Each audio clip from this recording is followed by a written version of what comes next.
Hello boys and girls, ladies and gentlemen, and welcome. This is the first Let's Play of Xoolander Gaming. I am your host, Xoolander, and today I'm going to be looking at EU4. Well, I shouldn't say looking at, this is basically a cornerstone of online Let's Plays. However, I figured it was, a decent place to sort of jump in, let you guys experience a little bit of my playing style, things I like and things I like doing, comments I like making. And then from there, you guys can recommend other games or, recommend mods for this game, so on and so forth, and, build something from there. I will be doing Iron Man today, but I'm not doing it for any particular reason. I don't have a particular achievement I'm going for. I'm just getting used to playing Iron Man because, silly enough, I learned to play the game without Iron Man on, just because there was a big iron fist and it made me scared when I was learning how to play it. So today there are a bunch of great Let's Plays out there of different countries. However, the one I'm going to do is I'm going to do an England campaign. The reason I'm going to do an England campaign is, first of all, no, I am not going to try and win the 100 Years' War. Because blue blobs are scary. But I want to do sort of a Hail Britannia is what I'm going to call it. And essentially what we're going to try and do is we're going to try and spread England and build our English colonies here and sort of dominate the seas around Europe, and in that way build our influence.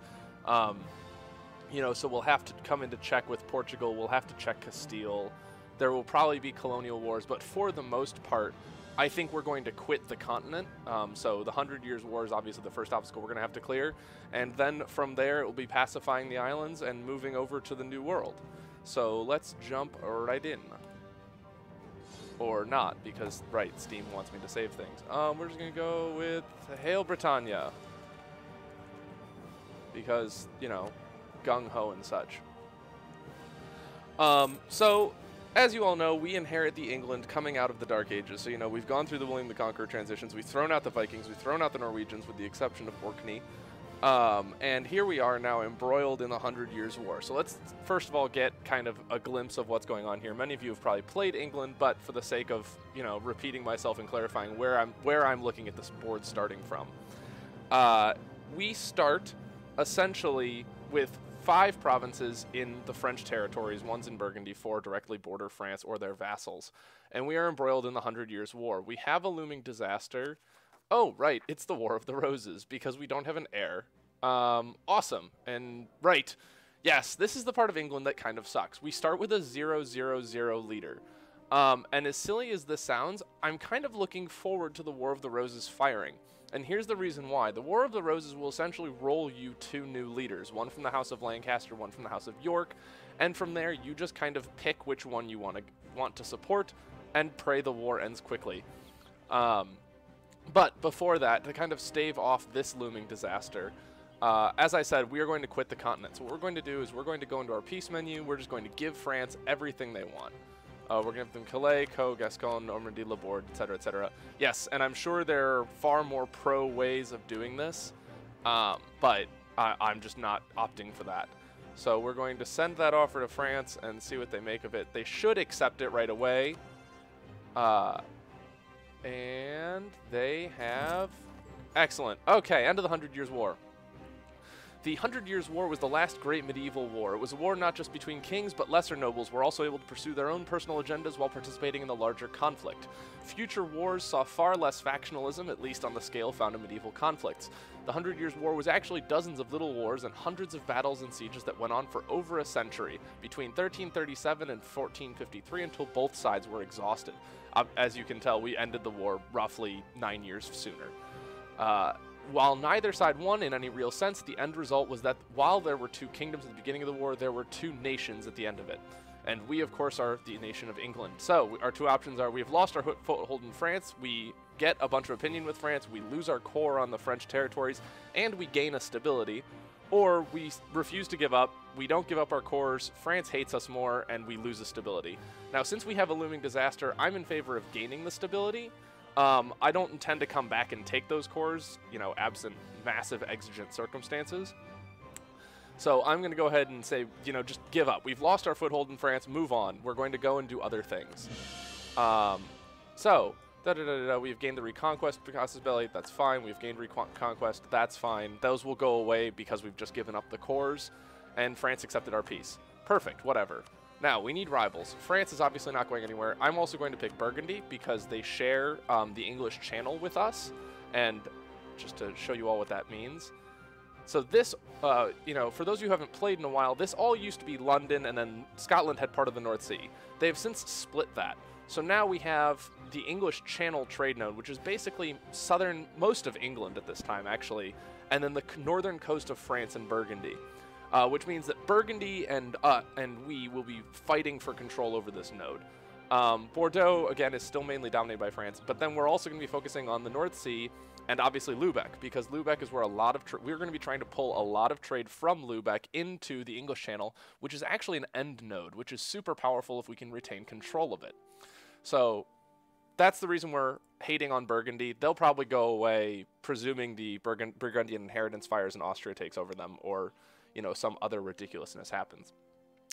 The other person we're going to rival is we are going to rival Castile, because we are going to want their colonies, we are going to want their territory, and basically everything bad that can happen to them in North Africa, we want that to happen with as much aplomb as humanly possible. Excellent. So now we are going to, so if we look at our military at the moment, we're currently 14 over our force limit and 2 over our naval limit. So dealing with the military first, I'm just actually going to disband these exiled units because the only way to get them back, since there's obviously no land route, is to try and get fleet basing rights. And the only person we could really get them from that's in any way efficient is Brittany, and I don't feel like paying Brittany for the 2 months I'd have to get all those men home. So we're just going to disband those units. You know, French noblemen, you get to go home. Congratulations, you are now part of France. So now we've disbanded, I believe that was 17 total units, so we should now be, yep, below our force limit again. Excellent. So we have 10 spots to fill. Oh, right. Before we start building new units, let's finish consolidating what armies we already have. So in the Port of London, we have 2 fleets. The first is the Royal Navy, which is 13 heavy ships and 14 transports. I don't really like early game heavy ships, because I find they're kind of crap and they suck up a ton of my money without giving me anything much in return. We will obviously want to build heavy ships later on down the line as everyone else builds them and we get more naval ideas. And, you know, we want to start actually kicking ass and taking names. But for the time being, most of what we're going to be doing is protecting trade and shuttling men between England and Ireland. And yes, I know there is now an ability to walk over, but sometimes, you know, I just don't feel like walking through territory and I'd rather just drop my men there. And we will be doing a great deal of amphibious warfare, as I shall reveal later on. So what we're going to do is we're going to get rid of all of the heavy carracks that we start with. I know we could mothball them, but I'm really going to want these spots freed up for barks and trade ships. 14 cogs, while that is lovely, we are not transporting armies the size of the 100 Years' War across the English Channel. So I'm going to get rid of half of them. Right click. Yep, there we go. So now we're getting rid of 20 ships. Which will leave us with 7 cogs. So we're going to select this unit and delete it. Yep, perfect. So now we have a fleet of 20 barks and 7 cogs. The first thing we're going to want to do is we're going to want to put the barks on patrol almost immediately. And the barks are going to go to, we're going to send them to Lubeck first, because we already have control in the English Channel. I love this tooltip, by the way. This is one of my favorite additions since I started playing the game, which admittedly was not all that long ago. It was probably 2 years ago. So I jumped onto this bandwagon kind of late, and I've been trying to learn my way through it since, so forgive me if I don't have a lot of mods, etc., etc. But one of my favorite tooltips is where it tells you how economically efficient it is to put your ships in that trade node. So for example, the English Channel is our home trade node, and we already have control of it. So for this, the fleet would cost more than the trade income we would get from the actual node. So there's no point in trading there. So our options are really Lubeck, which is 1 gold 40, or 125 from Bordeaux, or we could send it to the North Sea and pry Norway's hands off of it. But this would still lose us money. So let's just take a look at where everything is going. All right, it doesn't look like we're getting anything much from Bordeaux one way or another. So I think where we're going to focus is on Lubeck, where we are pulling money. Where are our merchants at the moment? One is in Champagne, transferring trade power, I presume. Yep, he's transferring. and one is in the North Sea transferring. Because, right, we're trying to feed this English trade node as much as possible. So I think I'm going to send them to Lübeck, because that will keep pulling trade from another trade node. So we're going to send the fleet to Lübeck. I do have them checked to go home at war, so they will come running if we declare a war, which we will very, very soon. Now, we have to rebuild our military. So at this point, we have 10 empty spots. And we should have... Oh, right. We have 3 military leaders. I'll get to them in a moment. Let's deal first with the military. So we have 5 cavalry and 14 infantry. That's an okay balance. It's not my preferred balance. So what we're going to do is we're going to send all these men together, and I'm going to speed it up to 4 just because we're doing administrative crap, and I don't think you all need to just sit around and wait for that to happen. So now we're all in the same territory. I like doing this when I'm rebuilding armies just because it gives me a very conceptual top-down view of what's going on. What I'm going to do is I'm going to build, let's just say, I also like having as even numbers as possible. So you'll notice me kind of anally retentively playing with army sizes and splitting them and resplitting them. And I apologize for that. And sometimes I do it in the midst of war, and it makes me just seem utterly insane, but I promise it makes more sense in my head. We're going to build 3 cav, and then we're just going to build 7 infantry units, because I like having more cav, but I just need ground pounders at the moment, and they're just less expensive. So right now that's 9, 10 will be in Kent. So we're going to build a military. We don't have a mission at the moment. I'm going to take this mission. It's a very, very powerful mission very early in the game for England. Vassalize Scotland. The Scottish kingdom is a perennial problem. Whoops, not personal. Their tendency to ally with France and make mischief on the northern frontier is becoming troublesome. We must ensure that the Scottish lords pursue a more pro-English line. And because this is 1444, the only way to ensure that people pursue pro-U policies is to go in there and kick them repeatedly. So, we're going to take the mission to vassalize Scotland and march up there and kill them. Now, yay, we get the subjugation casus belli, and okay, that was really late, but that's just the result of us abandoning our course, which is fine. We didn't need them. So now we have a mission of casus belli, whereby if we beat Scotland in a war so thoroughly, we can actually just subjugate the entire country rather than having to annex piecemeal. And so that will help secure our northern frontier. Now, in the pacification of Scotland, we have to look at who they're allied to. So far, they're only allied to Connacht. However, they start the game guaranteed by France. And I had to learn this the hard way in a few test games I did. That guarantee is not superseded by the peace treaty that we currently have with France. So right now, we have a peace treaty whereby we cannot go to war with France or any of their vassals until August 1456, or any of their allies like Provence. But they can be brought into this war because they are guaranteeing Scotland, which means that we will have to deal with them. But thankfully, since we abandoned all these territories on the coast, all we will have to do to deal with them is make sure their navy can't harass us. Because one of the things we're going to want to do is establish naval dominance over Scotland early, because we will be able to march up into their territory and sort of occupy it, and they're going to try and recruit in the Western Islands? Yes. And we're going to want to block them out of there. So, sorry, this is a whole lot of prelude. We're going to get to work now and try and get as many allies on Ireland as possible. So we're going to try and ally Leinster because they hate Connacht, which means that they'll be more likely to come into a war where Connacht is involved. Munster will take an alliance, and Tyrone will take an alliance. I'm going to try and get the entire south of Ireland on my side. Which is so opposite modern-day Ireland, but whatever. All right, perfect. They've accepted our alliances. We're building our units. I'm going on speed 4 because speed 5 can be a little bit top-heavy to see. We do have a looming disaster still, yes. Yes, Leinster wants a royal marriage. That's fine. Burgundy is threatening our trade with an embargo. Interesting. Well, we know how to solve that problem. Yes, and that's another fun thing, is that if it's a one-sided embargo, the side being embargoed has the capability to declare a trade superiority war. If it is a bilateral embargo, no one gets a casus belli because, you know, you're doing it right back to them, so what does it matter that they're doing it to you? It's kind of a, you know, he hit me, so what kind of argument. While we're building all these military units on the land, I'm going to start building up more of our navy along this coastline, because we're going to want just as many ships as possible. Oh, right, and I promised we would clean up, so while we're doing this, I'm going to clean up our military leaders a little bit. all of these leaders are very, very good. Royal Marriage from Munster, sure. All these leaders are very, very good. However, because of the nature of the... I'm going to pause real quick. Royal Marriage from Portugal, fine. Because of the nature of early game combat, I actually like Richard the most, because Richard has a very, very high shock value.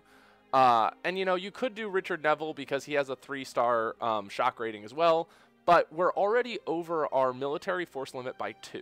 So we're currently paying for 2 generals a month, and we have a leader who's 000, which means we're currently only generating 1 military power a month. This is just not sustainable if we're not in a war the size of the 100 Years' War. So I'm going to go ahead and, you know, with all due respect, fire the other 2 generals. We're going to fire Henry Percy, yes. We're going to fire Richard Neville, yes. So now we have our 1 general, which means that we should be making, 3 military power a month. Perfect. We're going to put Plantagenet, or Plantagenet, I suppose, because he's British now. He's in charge of the main army. Congratulations, he's a 2-star general. And we're going to just keep building up our forces. There we go. Men are finishing up. Yada, yada, yada. Has Ulster. Ulster has allied Leinster, which is perfect, because we're going to ally... Tyrone has allied Leinster, which is fine. So we're now going to become Tyrone's ally. Basically, we're trying to keep as much of Ireland in our pocket as possible, because... we are going to want to simply diplo-vassalize as much as we can on Ireland. And if we can diplo-vassalize, that's great. The only one I don't think we'll be able to diplo-vassalize will be Connacht, because they're allied to Scotland. So they'll join in the war when we declare war on Scotland, and we will then simply have to march in there and force vassalize them. So all I'm doing now is I'm just making sure that Munster and Leinster are transferring trade power to me, because, you know, they're all too happy to do so, which is fine because it gets us free opinion. There we go. Just get as much as possible. Wow, it's right on the line. Perfect. Munster's transferring trade power. Excellent. We have 2 more units we're waiting on. Tyrone wants a royal marriage. Of course they do, because, you know, we're England. We're awesome. We're the people to be friends with. Just ignore the fact that we're very, very likely going to consume you. All right. Now we're going to combine all of our forces in Oxfordshire. We're going to take a little bit of attrition. That's fine. Very, very quickly. Ah, yes. That's part of the reason I wanted France to give France Calais. France cannot access Calais through their territory. Turn the speed down so that I can keep talking and doing things at once. France cannot access Calais through Burgundy unless they get military access. And Burgundy, like hell, is going to give them military access. So they're just going to have to fight a war over Picardy. And I believe that is what that war was for. Am I correct? They are at war. French reconquest of Picardy. Yep, they're trying to link up their territory, which is fine. I want those 2 continental rivals fighting each other. We're now going to get Tyrone to transfer their trade power. Basically, we're trying to bind these guys as closely to us as possible. Really. Below the green line, but it still says they'll transfer. All right. Hey, you know, if they think they're going to do it, perfect. Okay. So now what this situation looks like is the following. We have... Meath is our territory. We have Ulster, Leinster, and Munster allied to us, married to us, and transferring trade power to us. Scotland has France guaranteeing it and is allied to Connacht, Leinster, and Munster. Ooh, that's interesting. All right, so I'm going to see who they're going to ally with. So we're just going to go ahead, and first thing we're going to do, actually, is pull our fleet, wherever it went. Click fleet. There you are. We're going to pull our fleet, put them in the Firth of Forth, which I swear is one of the funniest zone names in this game. And we're going to camp out there until the Scottish Navy comes out, because their Scottish Navy is going to try and harass our fleet. They're going to try and blockade some of our ports. We just want to establish a very quick naval dominance and kind of neutralize that entire threat. So, preparing for the rumble in the Highlands. Dun, dun, dun, dun, dun. All right, declare war. Who will join in? The only person who will come in on our side is Portugal. All of our Irish allies will desert us, which is fine because I'll just march in there and force vassalize them. Tyrone simply will try and stay out of the war, which, again, is fine. I'll diplo-vassalize them. But what this means is actually a very good thing for us. It means we can force vassalize almost all of Ireland, all of Scotland, and then diplo-vassalize Ulster, which will then allow us to just very slowly rebuild our military, deal with the War of the Roses, etc. You'll see that the War of the Roses is at 19% chance of firing. What that means is that every month it has a 19% chance of going off and starting the conflict. However, if we begin a war, so see, where is it? War of the Rose is about to happen to has no heir, haven't a regency council, and is not a part of a lesser union. I swear it said that it couldn't fire while we were at war. It may be able to, but I'm kind of willing to take that chance at the moment because I really want to vassalize Scotland. So we're going to go ahead and advance and just try and lightning war our way through this. You know, suck it, Germany. I'm going to invent it in 1445. Here we go. Declare war. Yeah, they're all going to come in. That's fine. Declare war. Now, one very interesting thing that should also be kept in mind as we go to war in Scotland, they're going to get a thing called the Highlanders arrive, which means that while we see a military of 6 in Scotland, they're actually going to get 12 more, and then they're going to hire mercenaries, and they're going to have a lot of men coming from everywhere. So I'm going to take the attrition up front to try and kind of stifle their manpower right off the bat. So here they go. They're going to try and run. We're going to beat them out of the zone. And here we go. We have just crushed their military at Lothian. Was that a stack wipe? That was a stack wipe. Excellent.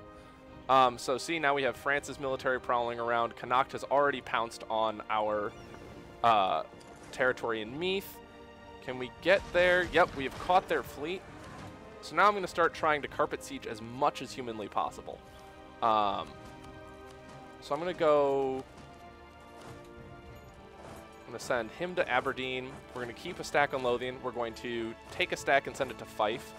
So I should have a stack of 19, and I'm going to head him up to the Highlands. Because hopefully Tyrone will not give military access. And so I will just sit in the Highlands.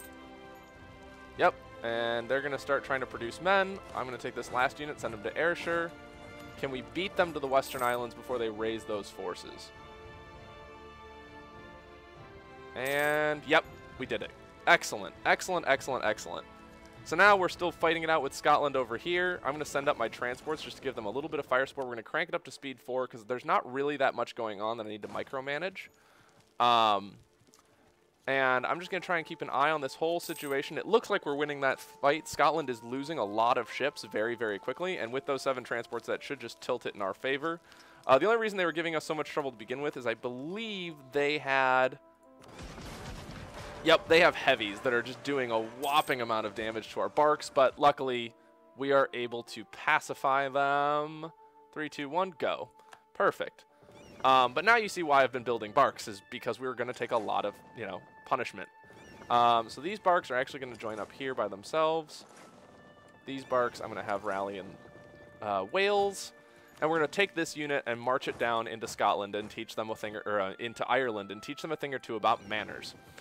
Now, the last thing I want to do is send this around to the North Channel and blockade, because what that means is that even if this sieging force, I was trying to head that off, but it seems that they pounced before my main force left.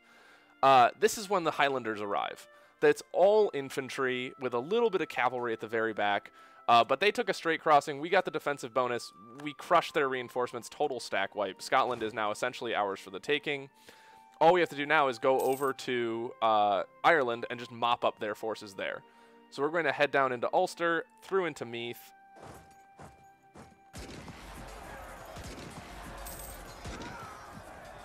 Ooh, Munster, very confident. Crossing the channel, or crossing the Irish Sea, trying to attack our sieging forces. And there looks like they're going to win, but are we going to rescue in time? We are going to rescue in time. Excellent. So now what this means is that we've officially wiped out most of the people participating in this war. The only person left is we have to go down to Meath itself. I'm going to take these forces in Wales, meet up with those in the in the North Channel, because now I don't need to worry about people crossing it. House of Lancaster is shaken. Oh, God! Deny it fervently. We're not going to keep the House of Lancaster, at least not in this form, because, you know, the War of the Roses. Now, France has decided it's really big for its britches, and it is blockading me. I do not like this. I do not want this. I'm going to go over there and just crush the ever-living crap out of them. Oh, France has already run for it. Look at them go. Yep, they're running back to their ports, which is fine. We're going to just take... actually, can we detach a siege? Perfect, because I need one more person to complete the siege of the Western Isles. And we're just going to finish marching through. We're just going to literally march through and just mop up everybody who's on Ireland against us. That's a stack wipe. And over to Munster. And that's a stack wipe. Look at that. Perfect. Now if we detach the siege, send our general back up to Meath, and let our manpower kind of start rebuilding, we should be fine. Now, looking at all our siege progress, everything's going well, it seems. We are going to head to, actually, because I'm very clever, we're going to split this unit in half, not a blockade. Split this unit in half. Half of them are going to come up and over the Firth of Forth, and the other half are going to sweep up from the Dogger Bank. Yep, looks right. And basically what that is going to ensure is that they are going to ambush the French fleet no matter which direction they try and run. Because I don't want that trade fleet in action. Those are 2 transports. I do not want them there. And France, it doesn't seem, has caught on to us. Yep, here they come. They're going to try and run south. Will we beat them? Yes, we will. Hold them there. And I'm just going to collapse all of my ships onto them. Here they go. Siege of Ayrshire is over. I apologize for moving very quickly and pausing again. That's just how I prefer to play. I feel like it condenses a lot more material down into a much shorter period of time. So apologies in advance, but, you know, I hate this expression, but sorry, I'm not sorry. God, kill me for saying that. Excellent. Battle of Dogger Bank. France lost some prestige. I always like seeing that. We gained a lot of prestige because we just absolutely beat the crap out of their military. We've lost a transport so far and a lot of barks. So I'm going to try and dock up for a little while. Tyrone and Connacht are also in a war, but that's a totally separate war, so I'm fine letting Tyrone take casualties. It doesn't count to our war score. But currently, if they win that battle, we should be unblockaded. Still going at speed 4. Yep, we're unblockaded, which means that Connacht is going to retreat to its home port, which means we can cross into Meath. The reason we're crossing into Meath is because when we force vassalize Connacht, we're going to actually end up with a war against Tyrone. Because Tyrone declared war upon Connacht, and we're going to force vassalize them. If you vassalize someone while someone else has declared war upon them, you have to then immediately take over as their liege lord and defend them, which is fine. That's not a problem. Oh, hello. Oh, that's my timer, so I'm going to stop this video here. I hope you guys have enjoyed it so far. Next time, we are going to continue with more, I guess, the rumble in the Highlands and Ireland and the northern coast of France. And basically just continue messing everybody around us up. Thank you guys very much for tuning in. I look forward to seeing you next time. Have a great day. Bye-bye.